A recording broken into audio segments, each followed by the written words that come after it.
Well, the Browns will have to deal without Myles Garrett here moving forward this season, Mary Kay. And the question, of course, is how are they going to deal without having their best defensive player as they try and make a push for the postseason?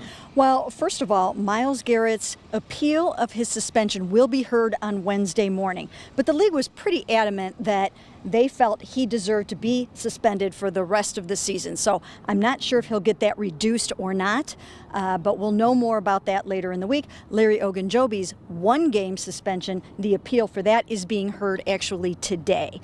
So we'll know a little bit more about that maybe by Wednesday. But in terms of moving forward without Myles Garrett, obviously that's a huge, huge loss for this defense, and other guys are going to have to step up. I don't know necessarily if they'll have to go out and sign anyone else. They signed Brian Cox, the defensive end, last week, so they might have the bodies that they need, but once again, very hard to replace Myles Garrett and the pressure that he brings, the 10 sacks that you're taking off of the table.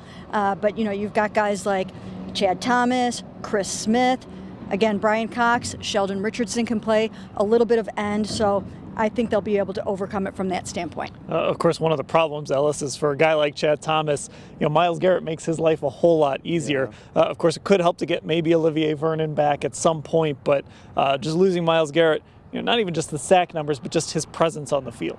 Yeah, honestly, I feel bad for Steve Wilks. He put together a great game plan against the Steelers.